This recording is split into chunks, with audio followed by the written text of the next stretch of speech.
I never imagined that the worst day of my life would somehow manage to get even worse.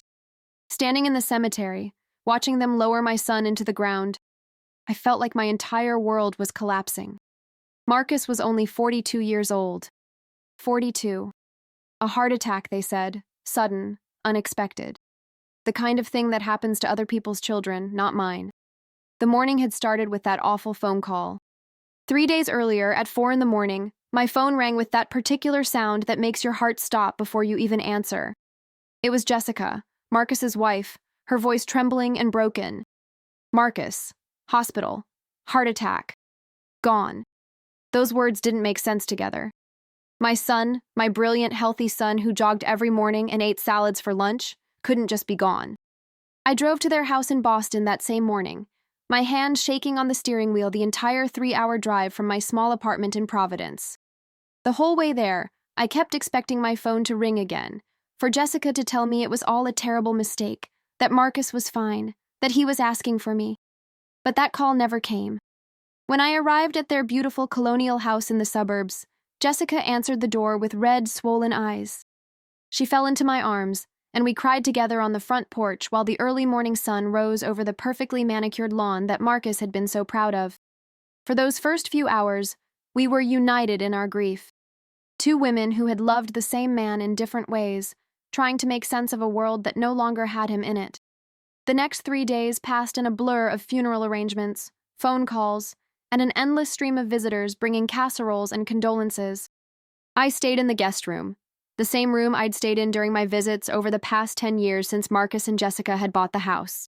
It was decorated in soft blues and grays, with a comfortable queen bed and a view of the backyard where Marcus had installed a swing set for their daughter, Emma, when she was 5.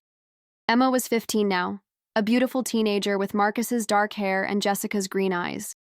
I tried to be helpful during those days. I made coffee, answered the door, accepted the food people brought. Jessica seemed grateful for my presence, or at least, I thought she did. But there were moments when I'd catch her looking at me with an expression I couldn't quite read. Something cold behind the grief. Something calculating. The funeral was held on a gray Thursday morning at the church where Marcus and Jessica had been married 15 years earlier. I sat in the front pew, next to Jessica and Emma, listening to the minister talk about my son's life. He spoke about Marcus's successful career as an architect, his dedication to his family, his volunteer work with Habitat for Humanity. All true things, but they felt like facts about a stranger.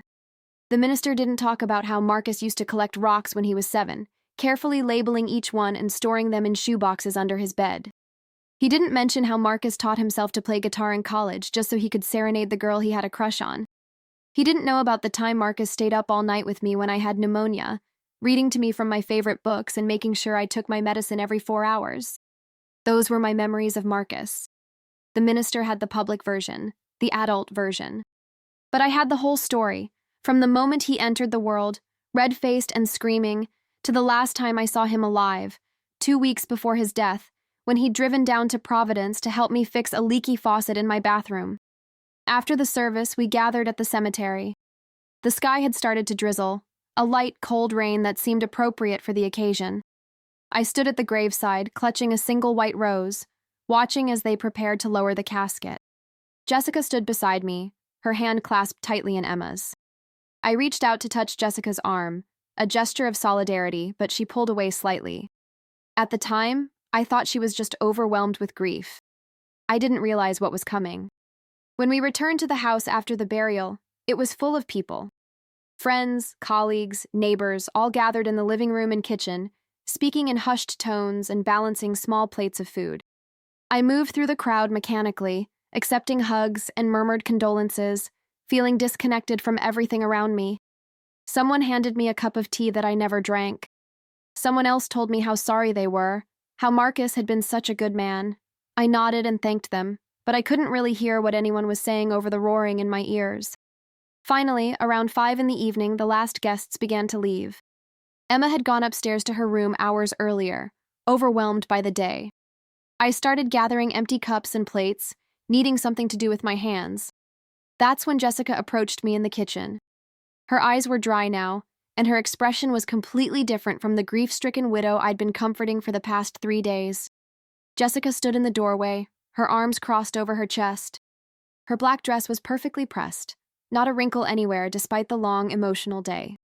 She looked at me with an expression that made my blood run cold. "Margaret, we need to talk," Jessica said, her voice eerily calm. I set down the plates I'd been collecting and turned to face her fully. "Of course," I replied, trying to ignore the knot forming in my stomach. "What is it?" Jessica took a deep breath, and then the words came out in a rush, cold and final. "I need you to leave. Tonight. I need you to pack your things and go back to Providence." I stared at her, certain I'd misheard. "I'm sorry, what?" "Jessica, I thought I'd stay a few more days, help you and Emma, help sort through Marcus's things." "No," Jessica interrupted, her voice sharp. "I don't need your help. I need you to leave my house. My house. Not our house. My house." "Jessica, I don't understand. We just buried my son today, your husband. Don't you think Emma needs her grandmother right now? Don't you need support?" Jessica laughed, but it was a bitter, harsh sound that didn't match the woman I thought I knew. "Support? From you? Margaret, let's be honest with each other for once. You've never liked me. You've never thought I was good enough for Marcus. I felt your judgment every single time you visited, every phone call, every holiday. I felt like I'd been slapped. Yes, I'd had reservations when Marcus first introduced me to Jessica. She was young, only 23 to Marcus's 27. She came from money, from a privileged background that I couldn't relate to. I'd worked 2 jobs to put Marcus through college after his father left us when Marcus was 12. I'd scraped and saved and sacrificed everything for my son, and then he'd married a woman who'd never had to struggle for anything in her life. But I'd tried. God knows I'd tried to build a relationship with Jessica. I'd bitten my tongue 1,000 times when I wanted to offer advice. I'd accepted my role as the visiting mother-in-law, always the guest, never quite part of their little family unit. "That's not fair," I said, my voice shaking. "I've always been respectful. I've always tried to—" "You've always been there." Jessica cut me off again. "Always hovering. Always watching. Always making me feel like I'm not measuring up to your standards." "Well, Marcus is gone now, and I don't have to pretend anymore. This is my house. Emma is my daughter. And I don't want you here." The words hit me like physical blows. I grabbed the edge of the kitchen counter to steady myself. "You can't be serious. Jessica, please. I just lost my son, my only child. You can't kick me out on the day of his funeral." But Jessica's face remained hard, unmoved by my pleading. "I can, and I am. I want you out within the hour. Take your things and go back to your apartment in Providence. If you want to see Emma, you can call and arrange it through me. But I need you out of this house. Now." I felt tears streaming down my face, but Jessica's expression didn't soften even slightly. I wanted to argue, to fight, to scream at the injustice of it all. But I was so tired, so completely broken by the day, by the loss, by the sudden cruelty, that I couldn't find the energy. I simply nodded and walked upstairs to the guest room on legs that felt like they might give out at any moment. I packed my small suitcase in a daze, my hands shaking as I folded my black dress and gathered my toiletries. I knocked on Emma's door to say goodbye, but she didn't answer. I could hear her crying softly on the other side, and it broke my heart all over again. I wanted to comfort her, to hold her like I had when she was small, but Jessica's words echoed in my head. My daughter. Not our granddaughter. My daughter. I left a note under Emma's door telling her I loved her and that I'd always be there for her if she needed me. Then I carried my suitcase downstairs. Jessica was waiting by the front door, her arms still crossed, her face still cold. "Jessica, please reconsider." I tried one last time. "We're family. We're all each other has now to remember Marcus." "Goodbye, Margaret," Jessica said, opening the door. The evening air was cold, and I could see my breath in small clouds. I walked to my car parked in the driveway, the same driveway where Marcus had taught Emma to ride a bike, where we'd taken countless family photos over the years. I loaded my suitcase into the trunk and sat in the driver's seat for a long moment, staring at the house. All the lights were on, making it look warm and inviting from the outside.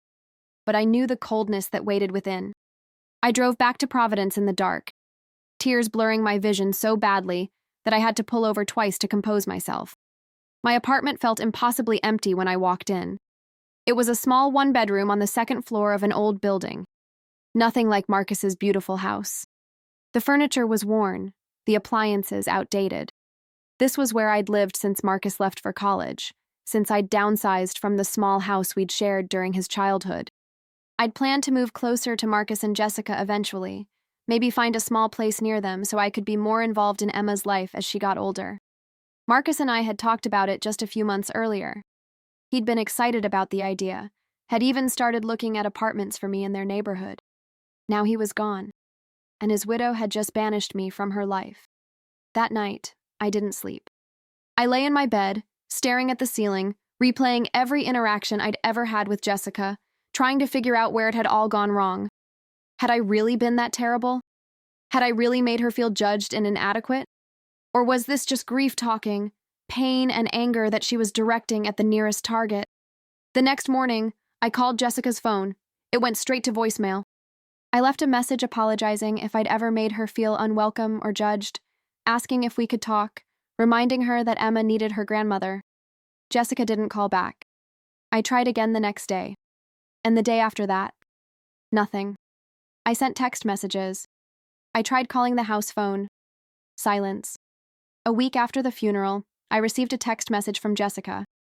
It was brief and impersonal. Please stop calling. I will contact you when and if I'm ready. You need to respect my boundaries. Boundaries.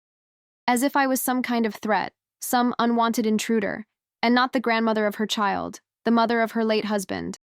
I fell into a dark depression after that. I'd been working as a bookkeeper for a small accounting firm, but I called in sick for 2 weeks straight. My boss, a kind man named Tom who'd known me for 15 years, told me to take all the time I needed. But time didn't help. Nothing helped. I spent my days in my small apartment, surrounded by photos of Marcus. Marcus as a baby. Marcus on his first day of school. Marcus graduating from high school, then college, then graduate school. Marcus on his wedding day, standing next to Jessica in her white dress, both of them smiling like they'd won the lottery. Marcus holding baby Emma in the hospital, his face full of wonder and love. Each photo was a reminder of what I'd lost, of the life that had been stolen from all of us. I couldn't eat. I couldn't sleep. I lost 15 pounds in 3 weeks. My friends from the accounting firm tried to check on me, but I didn't answer the door. My neighbor, an elderly woman named Rose, who I'd known for years, left meals outside my door that I rarely touched. About a month after the funeral, I received a phone call from a law office in Boston. The secretary asked if I could come in the following Tuesday for the reading of Marcus's will. I'd forgotten entirely about the will. Marcus had mentioned once, years ago, that he'd set one up after Emma was born. But we'd never discussed the details. I assumed everything would go to Jessica and Emma, as it should. I didn't care about money or possessions. I just wanted my son back. But the secretary was insistent. My presence was required. It was important. So I agreed to drive up to Boston on Tuesday morning. The law office was in a tall building downtown, the kind of place that screamed expensive with its marble floors and original artwork on the walls. I felt out of place in my simple black dress and worn coat. The secretary led me to a conference room where Jessica was already sitting, along with a distinguished-looking man in his 60s who introduced himself as Richard Chen, Marcus's attorney. Jessica didn't look at me when I entered. She sat on the opposite side of the long conference table, her eyes fixed on some point on the wall. She looked thinner than she had at the funeral, her cheekbones more prominent. For a moment, I felt a flash of sympathy. She was grieving too, I reminded myself. She'd lost her husband. Maybe she'd been harsh to me out of pain. "Thank you both for coming," Richard said, settling into his chair at the head of the table. He had a thick folder in front of him, filled with official-looking documents. "I know this is a difficult time, but it's important that we go through Marcus's will and ensure his final wishes are carried out properly." Jessica spoke for the first time, her voice tight. "Can we just get on with this? I have to pick Emma up from school in 2 hours." Richard nodded sympathetically and opened the folder. "Of course. I'll try to be as brief as possible." Marcus updated his will 6 months ago, which is quite recent. He was very specific about his wishes. 6 months ago, that was after he'd helped me fix the faucet. After we'd sat in my small kitchen drinking coffee and talking about his plans for Emma's future, about the college fund he'd been building. about his dreams of designing more sustainable housing projects. Had he known something was wrong with his heart? Had he had some premonition? Richard began reading from the document, his voice professional and measured. The legal language was dense and difficult to follow, full of terms like beneficiary and executor and trust fund. At first, it was all what I expected. Jessica was named as the primary beneficiary. The house would go to her. His retirement accounts would go to her. His life insurance policy, a substantial sum, would go to her. But then Richard paused and looked up at both of us. Now, this next part is a bit unusual, and I want to make sure you both understand it clearly. Marcus set up a specific trust fund for Emma's education and future needs. This trust is substantial, approximately $800,000, which includes his savings, investments, and a portion of his inheritance from his maternal grandmother who passed away 2 years ago. Jessica nodded, unsurprised. She'd probably known about the trust. However, Richard continued, Marcus appointed Margaret, his mother, as the sole trustee of this fund. Jessica's head snapped up. What? What does that mean? Richard looked at Jessica patiently. It means that Margaret has complete control over how and when the money in Emma's trust is distributed. She can release funds for Emma's education, health needs, and other expenses as she sees fit. Jessica, you are listed as a secondary trustee, which means if Margaret is unable or unwilling to serve, you would take over. But as long as Margaret is alive and capable, she makes all decisions regarding Emma's trust. The color drained from Jessica's face. That can't be right. Why would Marcus do that? I'm Emma's mother. I should have control over her trust fund. Richard pulled out another document and slid it across the table. Marcus left a letter explaining his reasoning. Perhaps this will provide some clarity. My hands trembled as I picked up the envelope with my name written on it in Marcus's familiar handwriting. Jessica grabbed her own letter, ripping it open with more force than necessary. I carefully opened mine and began to read. The tears started immediately. Dear Mom, the letter began. If you're reading this, then I'm gone, and I'm so sorry. I'm sorry for leaving you alone. I'm sorry for any pain my death has caused you. I know how much you've sacrificed for me, how hard you've worked to give me every opportunity. You're the strongest person I know, and I need you to be strong now, one more time. I've set up Emma's trust with you as trustee because I trust you completely. I trust your judgment, your wisdom, and your love for Emma. Jessica is a wonderful wife and mother, but she comes from a world of financial abundance that I worry might not align with the values I want Emma to learn. You know the value of hard work, of earning what you have, of making sacrifices for the people you love. I want Emma to learn those lessons too. I know this might cause tension between you and Jessica, and I'm sorry for that. But I need to know that Emma's future is secure, that her education will be funded, that she'll have support when she needs it. I need to know that someone who truly understands the value of a dollar, who won't squander her future on frivolous things, is making those decisions. I love you, Mom. I've never told you enough. You gave up everything for me, and I never fully appreciated it until I became a parent myself. Thank you for being the best mother anyone could ask for. Please take care of Emma. Please make sure she knows about me, about us, about where she comes from. And please, if you can, try to maintain a relationship with Jessica. She's a good person, even if you two don't always see eye to eye. Emma needs both of you. All my love, always, Marcus. I couldn't see the paper through my tears by the time I finished. My son, my beautiful, thoughtful son, had written this letter, knowing I might need to read it someday. He'd trusted me with his daughter's future. He'd seen value in the lessons I'd taught him, lessons about hard work and perseverance that had come from our years of struggle. Across the table, Jessica had finished reading her letter. Her face was red, her hands clenched into fists. This is unacceptable, she said, her voice shaking with rage. Richard, there has to be a way to contest this.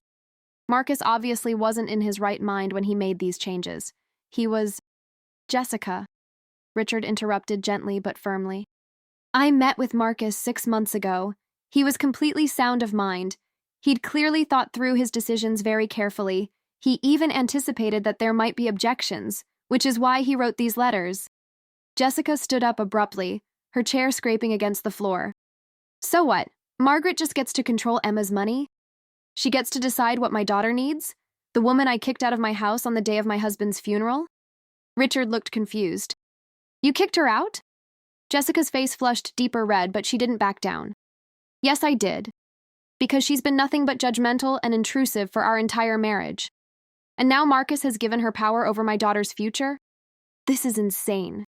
I found my voice, quiet but steady. Jessica, I don't want to fight with you. Marcus trusted me with this responsibility, but that doesn't mean we can't work together. For Emma's sake. Don't you dare talk to me about Emma's sake, Jessica hissed. You don't get to pretend you care about what's best for her now. You just want control. You couldn't control Marcus, so now you're trying to control us through his money. Her words stung, but I refused to rise to the bait. I looked at Richard. What are my responsibilities as trustee? What decisions do I need to make? Richard seemed relieved to return to business matters. As trustee, you'll manage the investments in the trust, approve or deny requests for distributions, and ensure the funds are used for Emma's benefit as defined in the trust document. Marcus specified that the funds can be used for education, including college and graduate school, medical expenses not covered by insurance, reasonable living expenses if Emma chooses to pursue further education away from home, and a final distribution of any remaining funds when Emma turns 30. Jessica let out a bitter laugh. 30, of course, because God forbid Emma have access to her own money before then. Marcus always did overthink everything. I felt a flash of anger at her words, at the dismissive way she talked about the man we'd both supposedly loved. Marcus was thoughtful, I said quietly. He wanted to make sure Emma would be taken care of, that she'd have opportunities and security. That's all any parent wants. Jessica gathered her papers and shoved them into her expensive leather purse. I don't have time for this. Richard, send me whatever documents I need to sign. Margaret, I assume you'll want to set up some kind of formal arrangement for how you'll be controlling my daughter's life? Jessica, that's not what this is. But she was already walking toward the door. Save it. You got what you wanted. Marcus chose you over me, even from the grave. I hope you're satisfied. She slammed the door behind her, leaving Richard and me sitting in uncomfortable silence. I'm sorry about that, Richard said after a moment. Grief affects people in different ways. I nodded, but I wasn't sure it was grief driving Jessica's anger. It felt like something deeper, something that had been simmering for years and was finally boiling over. Richard, can I ask you something? Did Marcus say anything to you about why he made these changes? About his relationship with Jessica? Richard hesitated, clearly weighing his professional obligations against his desire to help me understand. I can't share the details of my conversations with Marcus, he said carefully, but I can tell you that he seemed troubled by something. He didn't give me specifics, but I got the impression that he'd discovered something that concerned him about how certain financial decisions were being made in his household. He wanted to ensure Emma's future was protected. The way he emphasized certain financial decisions made my skin prickle. What had Marcus discovered? What had worried him enough to change his will? Over the next few weeks, I settled into my new role as trustee. Richard sent me thick packets of information about the investments in Emma's trust, statements from various accounts, projections of growth over time. It was overwhelming at first, but I'd always been good with numbers. That's why I'd become a bookkeeper. I spent hours at my dining table, spreadsheets and documents spread out, learning everything I could about how to manage the trust properly. I tried calling Jessica several times to discuss how we might work together, but she never answered. I tried texting, suggesting we meet for coffee, explaining that I just wanted to understand Emma's needs and how I could best support them. Silence. 2 months after the will reading, I received a formal letter from a different attorney. Jessica was suing me for control of the trust. The letter was full of legal jargon, but the basic argument was clear. I was unfit to serve as trustee due to my limited financial means and supposed hostility toward Jessica. She claimed I was using the trust as a weapon to control her and Emma, and that Marcus had been unduly influenced or perhaps not of sound mind when he made the changes to his will. I called Richard immediately, panicking. He assured me that Jessica's case was weak, that Marcus had been very thorough in documenting his wishes and his reasoning. But he also warned me that the legal process could be lengthy and expensive. Do you have the resources for a prolonged legal battle? Richard asked gently. I looked around my small apartment, at my second-hand furniture and outdated appliances. I made $45,000 a year as a bookkeeper. I had maybe 20,000 in savings. Going up against Jessica, who came from money and clearly had the resources to hire expensive attorneys, seemed impossible. I'll figure it out, I said, trying to sound more confident than I felt. Marcus trusted me with this. I'm not going to let him down. The next 6 months were the most stressful of my life, even more stressful than the years after Marcus's father left, when I was working 2 jobs and trying to raise a child alone. I had to hire my own attorney, a competent woman named Lisa Rodriguez who specialized in estate law. She wasn't as expensive as Jessica's legal team, but her fees still ate through my savings at an alarming rate. Our first meeting took place in Lisa's modest office in downtown Providence, a stark contrast to the marble and mahogany luxury of Jessica's attorney's firm. Lisa had kind eyes and a no-nonsense attitude that I immediately appreciated. She listened carefully as I explained the situation, taking notes on a yellow legal pad. "Margaret, I'm going to be honest with you," Lisa said when I finished. "This is going to be difficult.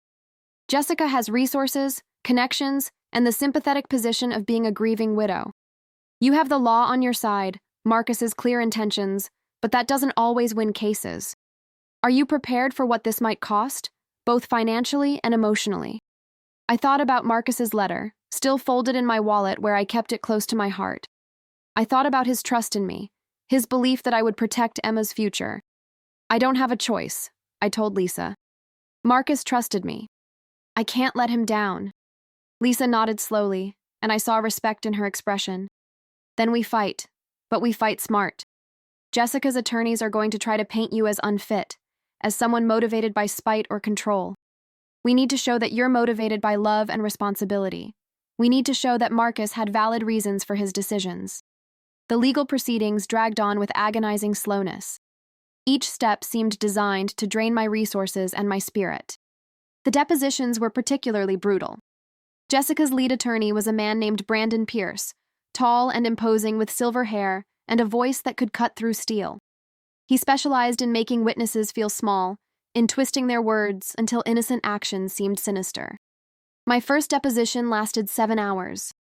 7 hours of Brandon Pierce asking me questions designed to make me look bad. He asked about every visit I'd made to Marcus and Jessica's house, every conversation I'd had with them, every opinion I'd ever expressed about their life choices. "Mrs. Holloway, isn't it true that you told your son he was making a mistake by marrying Jessica?" Brandon asked, leaning forward with his hands clasped on the table. "No, that's not true," I said firmly. "I had concerns because they were young, but I never said he was making a mistake. But you had concerns. You disapproved of his choice." "I had concerns any mother would have. That doesn't mean I disapproved." Brandon smiled, the kind of smile that made my skin crawl.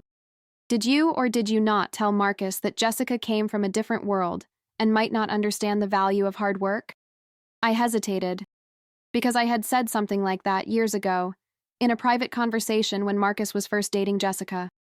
I may have said something along those lines, but it was taken out of context.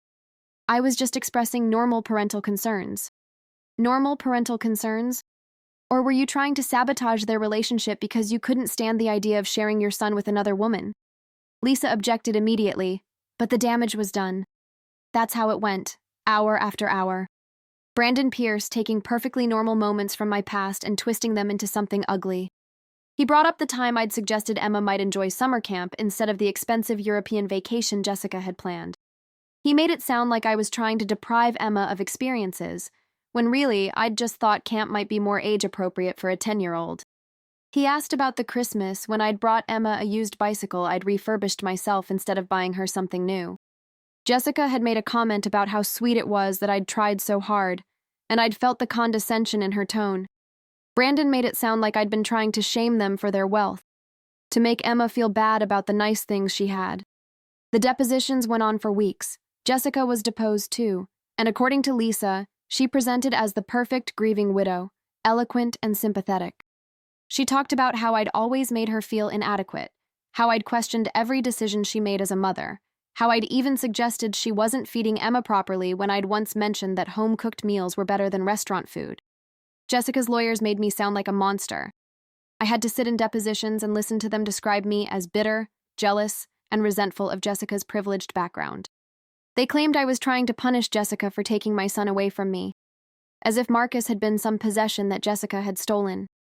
They brought character witnesses, friends of Jessica's who testified about how difficult I'd made family gatherings, how I'd always seemed to be judging Jessica. One of Jessica's friends, a woman named Clarissa, whom I'd met perhaps twice, testified that I'd once made a comment about how children needed discipline and structure, and that Jessica had taken this as a criticism of her parenting style. The comment had been general, not directed at Jessica at all, but they made it sound like a deliberate attack. Meanwhile, I struggled to find my own witnesses.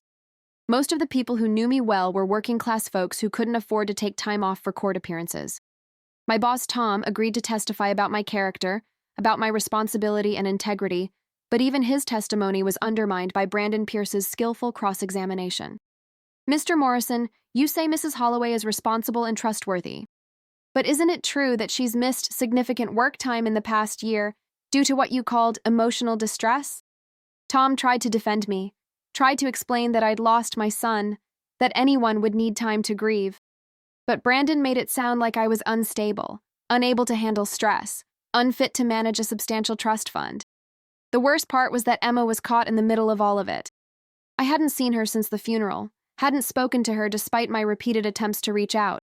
Jessica had blocked my number, refused to allow any contact. My granddaughter was growing up thinking I'd abandoned her, and there was nothing I could do about it. I tried writing letters, but I had no way of knowing if Emma ever received them. I sent birthday cards and Christmas gifts to the house, but they were never acknowledged. For all I knew, Jessica was throwing them away unopened. One night, about 3 months into the legal battle, I broke down completely. I was alone in my apartment, surrounded by legal documents and bills I could barely afford to pay. The pressure, the loneliness, the constant attacks on my character, it all became too much. I called my neighbor Rose, sobbing so hard I could barely speak. Rose came over immediately, letting herself in with the spare key I'd given her years ago. She found me on my living room floor, surrounded by photos of Marcus and Emma, crying like my heart was breaking all over again.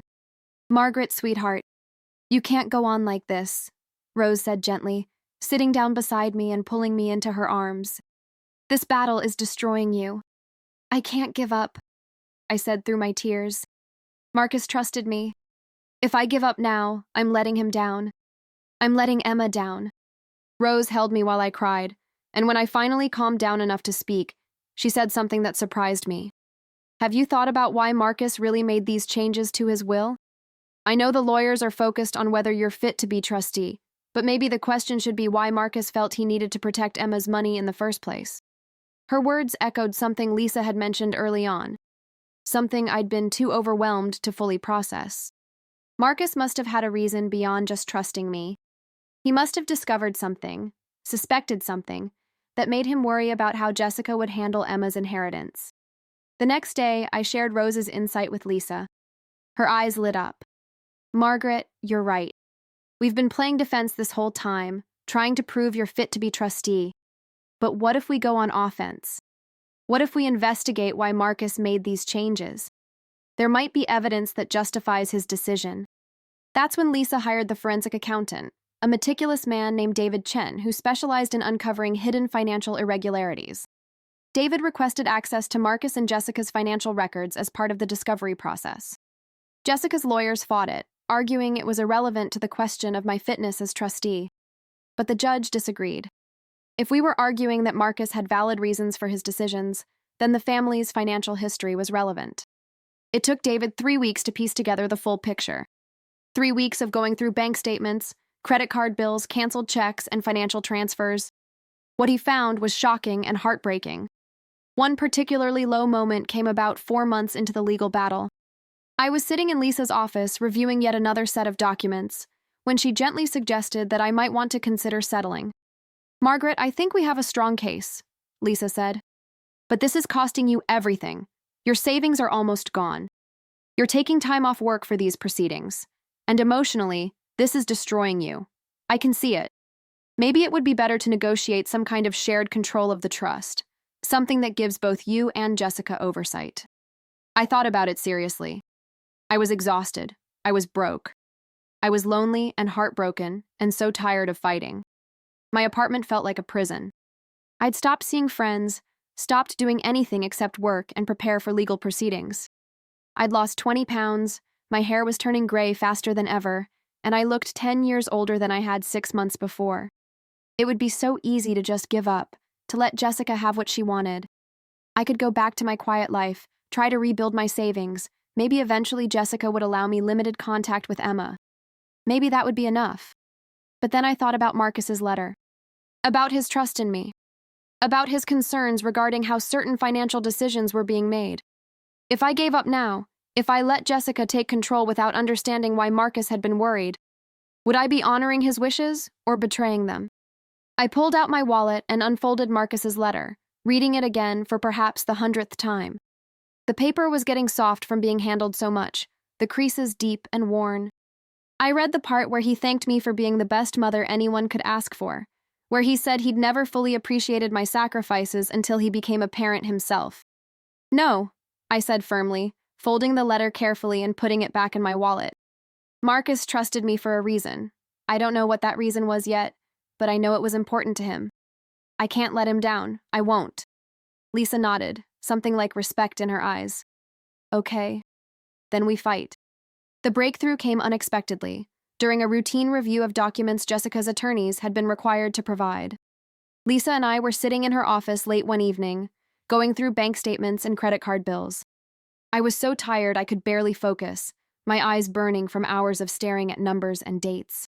Margaret, look at this, Lisa said suddenly, pointing to a series of charges on one of Jessica's credit card statements from the year before Marcus died. I leaned in, squinting at the small print. There were multiple charges to high-end retailers, luxury boutiques, expensive restaurants. That wasn't particularly surprising. Jessica came from money and was used to a certain lifestyle. But then Lisa pointed to something else. A series of large cash advances, each for several $1,000s, all taken within a few months of each other. These cash advances total almost $50,000, Lisa said slowly. And look at the dates. They're all from the period right before Marcus updated his will. My heart started beating faster. Something about those cash advances felt wrong, felt significant. Why would someone with Jessica's resources need cash advances? I asked. She has credit cards with high limits. She has access to their joint accounts. Why take out cash like this? That's exactly what I'm wondering, Lisa said. Cash is harder to track. If you're trying to hide where money is going, cash is the way to do it. We kept digging, requesting more financial records, piecing together a picture that was growing clearer and more disturbing by the day. Jessica had been taking large cash advances, had been hiding purchases and expenses. When we compared her personal credit card statements to the joint accounts she shared with Marcus, we found discrepancies. Money that should have been in their savings was missing. Lisa hired a forensic accountant, and what he discovered was shocking. Over the course of 3 years, Jessica had quietly siphoned almost $200,000 from their joint accounts. She'd hidden it through a complicated series of transfers, small enough not to trigger immediate attention, but substantial when added together. The money had gone to support her mother, who apparently had a severe gambling problem that Jessica's wealthy family had been hiding for years. Jessica had been bailing her mother out of debt, paying off casino markers, covering losses. She'd kept it all secret from Marcus, lying about where the money was going. When David presented his findings to Lisa and me, I felt physically sick. Not triumphant or vindicated, just deeply, profoundly sad. This was what Marcus had discovered. This was why he'd changed his will, why he'd put me in control of Emma's trust. He was worried that Jessica would use Emma's money to cover her mother's debts, to continue enabling her mother's addiction. This is devastating, I said quietly, staring at the spreadsheets David had prepared. Marcus must have been heartbroken when he found out. It explains a lot, Lisa said gently. The timing of the will change, the specific language about protecting Emma's future, the letter he wrote to you about financial responsibility. He knew something was very wrong. I thought about the last time I'd seen Marcus alive, when he'd come to Providence to help me with my leaky faucet.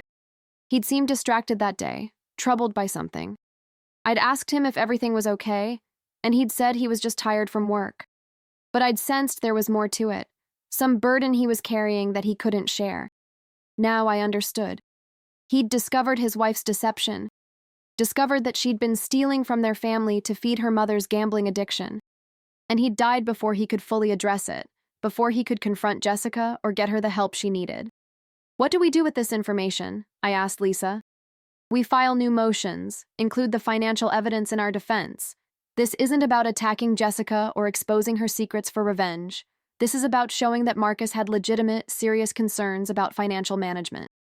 This is about proving that his decision to make you trustee was based on sound reasoning, not manipulation or undue influence. Lisa immediately filed the new motions. Jessica's attorneys tried to block the evidence, arguing it was irrelevant to the case about my fitness as trustee, but the judge disagreed. The hidden debt, the secret cash advances, the lies to Marcus about where money was going, it all painted a picture of someone whose financial judgment was seriously compromised. The hearing where we presented this evidence was one of the most painful experiences of my life. Not because I enjoyed exposing Jessica's secrets, but because I could see the cost of those secrets written on her face. She sat at the defendant's table, her expensive suit perfectly pressed, her hair perfectly styled, but her hands were shaking. When the judge directly asked her about the missing money, about her mother's gambling problem, she broke down completely. I was trying to protect my family, Jessica sobbed, her composure finally cracking after months of maintaining a perfect facade. My mother, she's sick. She has a problem. I couldn't just abandon her. My father wouldn't deal with it. My siblings pretended it wasn't happening. I was the only one trying to help her. I thought I could handle it on my own, keep it from affecting Marcus and Emma. I was wrong. I was so wrong. Her attorney, Brandon Pierce, tried to object, tried to get Jessica to stop talking, but she couldn't seem to stop. Months of secrets, months of lies, all came pouring out. I knew it was wrong to take the money without telling Marcus. I knew it, but I was ashamed. My mother, who'd always been so put together, so perfect, was losing everything to gambling. She'd go to casinos and lose thousands of dollars in a single night. She'd call me, crying, saying she owed money to dangerous people. What was I supposed to do? Let her get hurt? The judge was sympathetic but firm. Mrs. Patterson, I understand that you were in a difficult situation, but you lied to your husband about significant financial matters. You depleted family savings without his knowledge or consent. And based on the evidence presented, it appears that your late husband discovered these deceptions and took steps to protect his daughter's inheritance from similar misuse.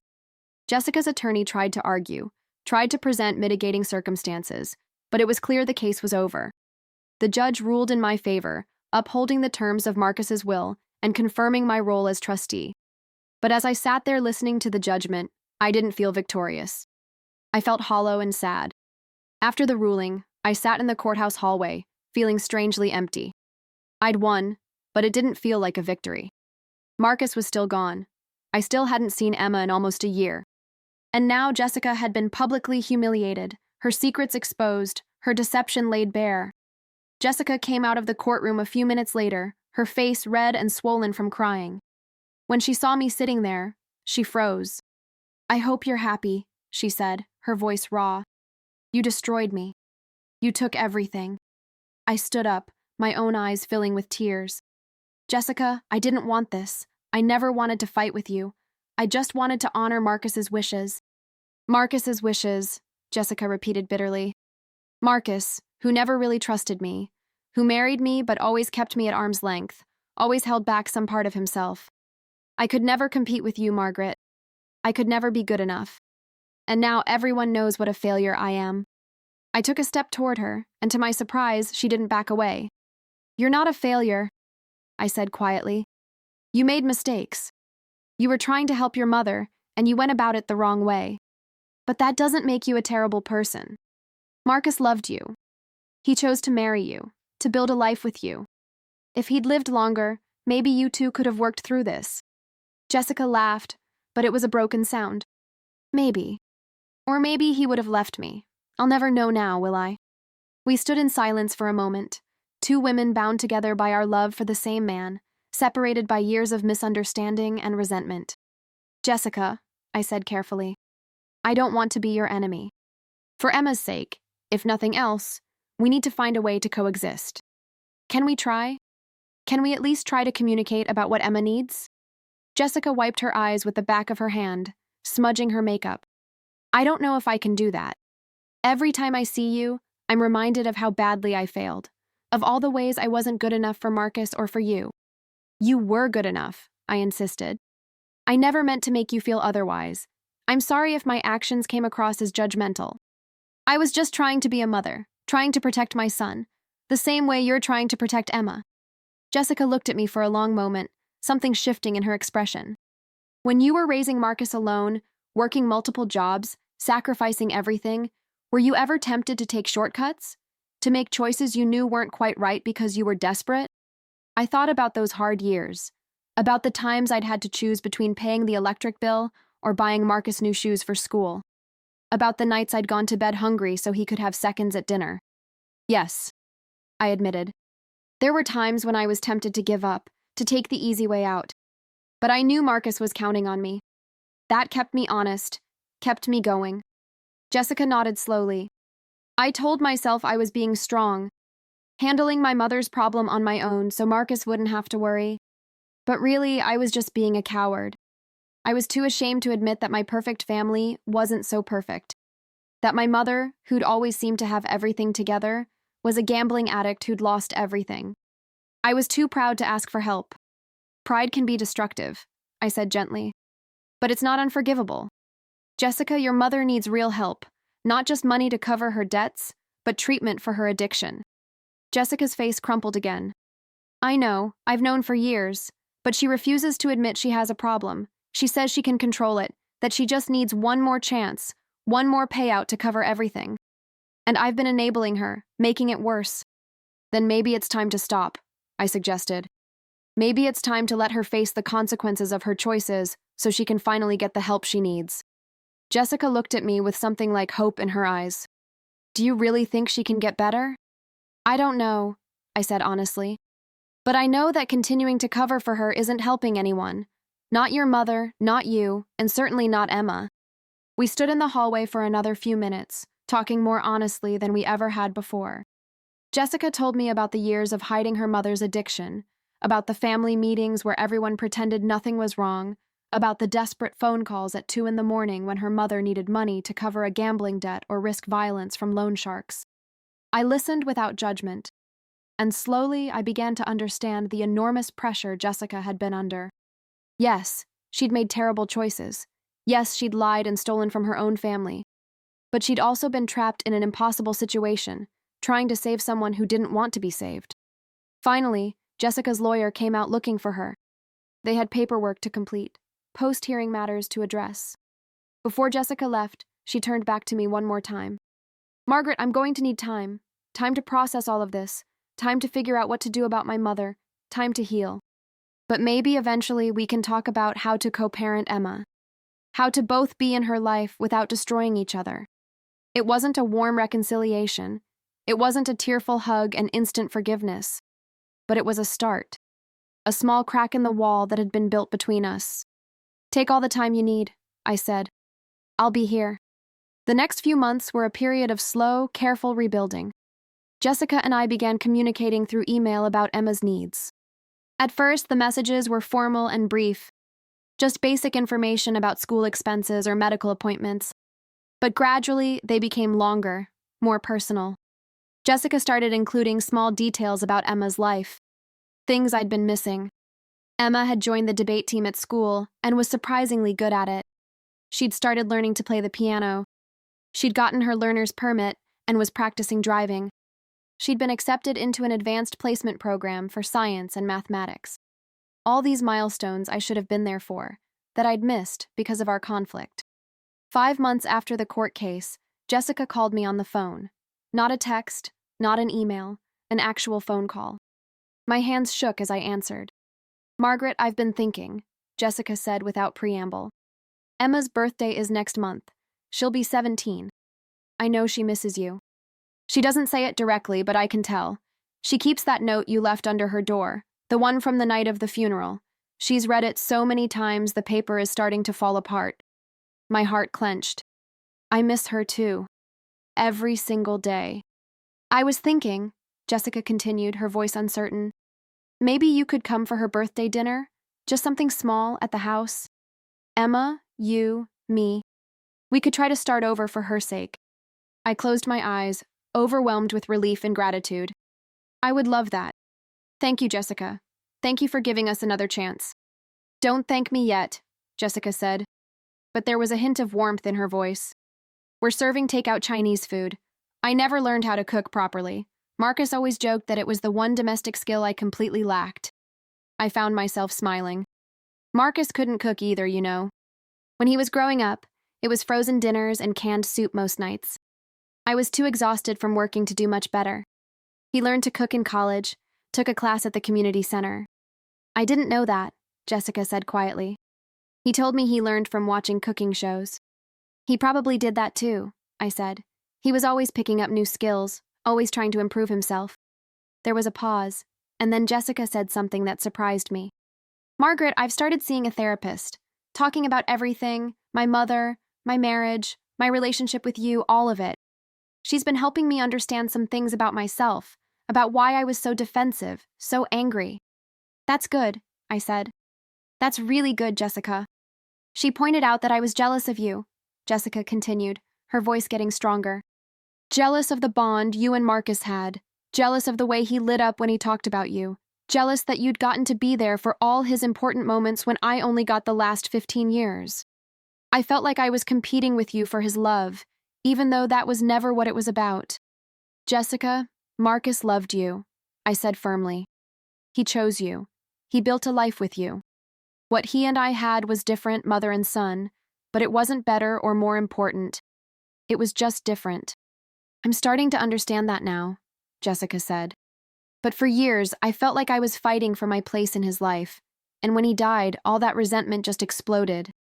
I took it out on you because you were there, because I could. I'm sorry for that.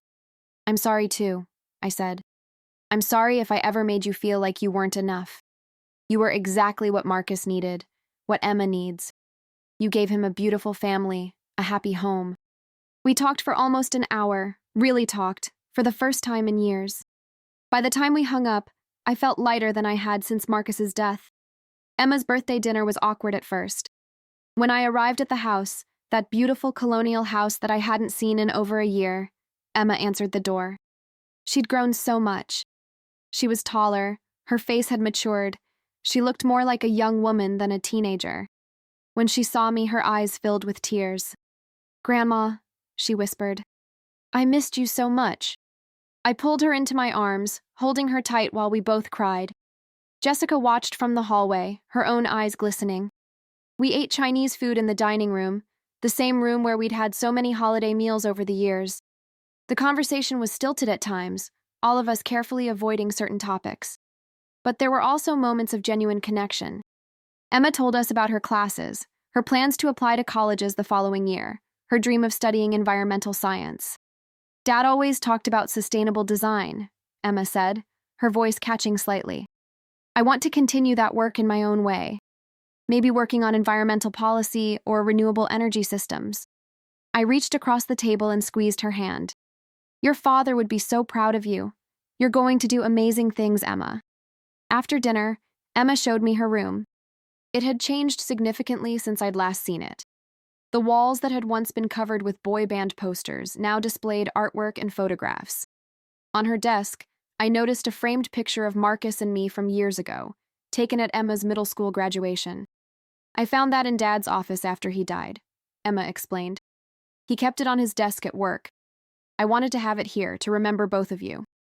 I picked up the photo, looking at Marcus's smiling face. He looked so young in the picture, so full of life.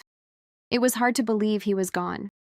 Emma, I need you to know something, I said, setting the photo down carefully. Everything your father did, every decision he made, was because he loved you. The trust fund, making me the trustee, all of it was because he wanted to make sure you'd have every opportunity to succeed. He wasn't trying to create problems between your mother and me. He was just trying to protect you.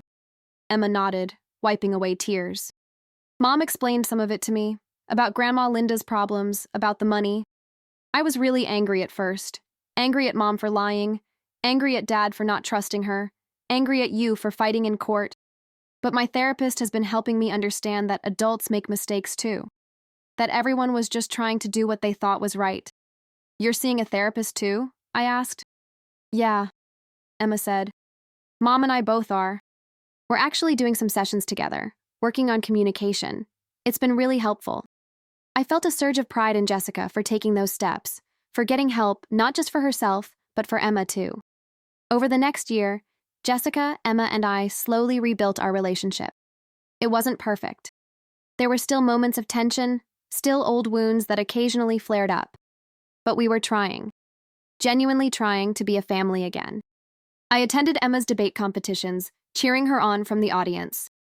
I helped her study for her SATs, drawing on my own experience with standardized tests from decades ago. I taught her to balance a checkbook, to understand credit card interest, to budget money, all the practical financial skills I'd learned the hard way. Jessica and I met for coffee once a month, just the two of us, working on building our own relationship separate from Emma. We talked about Marcus, sharing memories and stories. Jessica told me things about their marriage I'd never known, sweet moments and inside jokes. I told her about Marcus's childhood, about the little boy who collected rocks and dreamed of building houses. Slowly, we were becoming what Marcus had hoped we could be. A family united in love for him and for Emma, rather than divided by jealousy and misunderstanding. Jessica also made hard decisions about her mother. She stopped giving Linda money to cover gambling debts. She set boundaries, insisted that Linda get professional help. Linda was angry at first, accusing Jessica of abandoning her in her time of need. But eventually, after hitting rock bottom, Linda agreed to enter a treatment program for gambling addiction. The road to recovery was long and difficult, with setbacks along the way, but Linda was finally getting real help. When it came time for Emma to apply to colleges, the three of us sat down together to discuss options. As trustee, I had to approve the use of trust funds for Emma's education, but I wanted Emma and Jessica to be part of the decision-making process. Emma had been accepted to several excellent schools, including MIT, her top choice. The tuition was substantial, but the trust had more than enough to cover it. We talked about living expenses, about whether Emma would live on campus or commute, about summer internships and research opportunities. I want to make sure Emma doesn't have to work during the school year if she doesn't want to, I said. She should be able to focus on her studies, take advantage of every opportunity. That's what Marcus would have wanted. Jessica nodded in agreement. But maybe a summer job wouldn't be a bad thing, she suggested. Not because she needs the money, but because it might give her valuable experience. I never had to work in high school or college, and I think it left me unprepared for certain realities. Emma looked between us, a small smile on her face. You two are actually agreeing on something. Dad would be shocked. Your dad would be proud, I corrected gently. Proud of all of us for working through our problems. As Emma's high school graduation approached, I found myself thinking a lot about Marcus, about how much he was missing. He should have been there to see his daughter walk across that stage, to watch her accept her diploma, to celebrate this milestone. The unfairness of it, the cruel randomness of his death, still made me angry sometimes. But I also felt grateful. Grateful that Emma had a college fund, opportunities, a future full of possibilities. Grateful that Jessica and I had found a way to coexist, to co-parent, to honor Marcus's memory together. Grateful that I hadn't given up during those dark months of legal battles and isolation. The day of Emma's graduation, Jessica, Emma, and I took flowers to Marcus's grave together. It was the first time all three of us had been there since the funeral. Emma placed her hand on the headstone, her voice thick with emotion. Hi, Dad. I graduated today. I'm going to MIT in the fall, just like we talked about. I'm going to make you proud, I promise. Jessica spoke next, her words soft. Marcus, I'm sorry for the mistakes I made. I'm sorry I wasn't stronger, wasn't more honest. But I'm trying to do better now. For Emma. For you. Then it was my turn. I knelt beside the grave, touching the cold marble. Marcus, my beautiful boy. You left us too soon. But you were right to trust me with Emma's future. You were right about everything. We're taking care of each other, the three of us. We're going to be okay. As we walked back to the car, Emma took both our hands, linking the three of us together. Thank you, she said simply. Both of you. For not giving up on each other. For not giving up on me. Jessica and I looked at each other over Emma's head, and for the first time since Marcus's death, I saw genuine warmth in her eyes. "That's what family does," Jessica said. "We don't give up." Several years have passed since that day. Emma is thriving at MIT, exactly as brilliant and dedicated as Marcus knew she would be. She calls me every Sunday, telling me about her classes, her research projects, her dreams for the future. She visits during holidays, splitting her time between Jessica's house and my apartment. Jessica and I still have our monthly coffee dates. We've become, if not exactly friends, then something close to it. We've learned to appreciate each other's strengths and forgive each other's weaknesses. We've built a relationship based on mutual respect and our shared love for Marcus and Emma. I'm still the trustee of Emma's fund, and I take that responsibility seriously. But now Jessica and I make decisions together, discussing what Emma needs, what would be best for her future. The trust isn't a weapon or a source of conflict anymore. It's what Marcus intended it to be: protection and support for his daughter. Sometimes late at night, I reread Marcus's letter, the one where he told me he trusted me, where he thanked me for being the best mother anyone could ask for. Those words still bring tears to my eyes, but now they're tears of gratitude rather than grief. Marcus's death was the worst thing that ever happened to me. It shattered my world, broke my heart into pieces I wasn't sure I could ever put back together. But from that tragedy came unexpected growth. It forced Jessica and me to confront our issues, to communicate honestly, to build something real instead of the fragile, false peace we'd maintained for years. I learned that strength isn't about never falling down. It's about getting back up, even when everything in you wants to stay down. It's about fighting for what matters, even when the odds seem impossible. It's about honoring the people you love by being the best version of yourself you can be. Jessica learned that perfection is an illusion, that everyone has struggles and secrets. She learned that asking for help isn't weakness, it's wisdom. She learned that true love means accepting someone completely, flaws and all, including yourself. And Emma? She learned that family is complicated, that adults make mistakes, that the people who love you aren't perfect, but they try. She learned resilience and compassion. She learned that her father's love for her was so strong that it continued to shape and protect her life even after his death. Marcus is gone, and we'll never stop missing him. But his love, his wisdom, his careful planning continues to guide us. The trust fund he set up was about more than money. It was about trust in every sense of the word. Trust in me to make good decisions. Trust that Jessica and I could find our way to each other. Trust that Emma would grow into an extraordinary woman. He was right on all counts.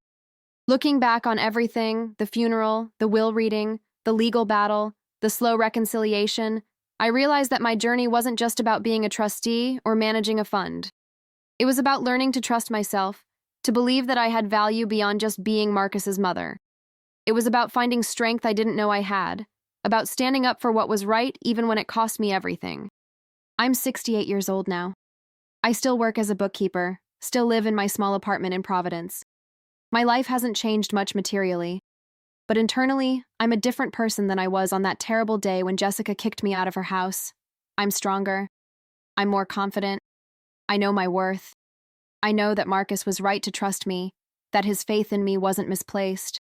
I've honored his memory not just by managing Emma's trust fund responsibly, but by refusing to give up on his family, on the people he loved.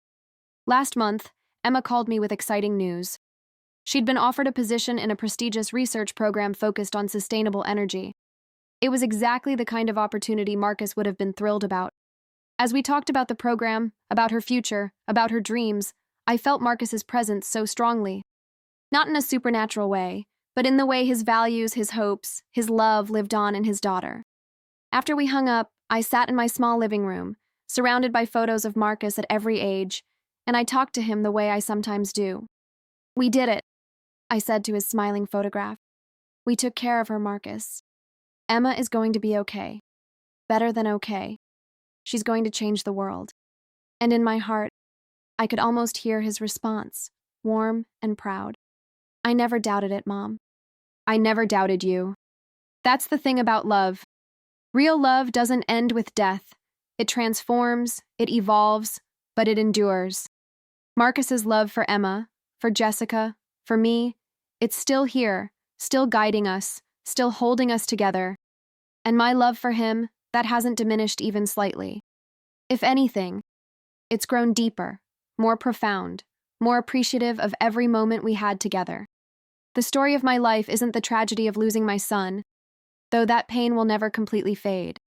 The story of my life is the triumph of honoring him, of rising to the challenge he set before me, of becoming the person he always believed I could be. It's the story of three women, Marcus's mother, his wife, and his daughter, who found a way to love each other despite everything that tried to tear them apart. It's the story of trust, in every sense of that word. And it's a story I'm proud to tell.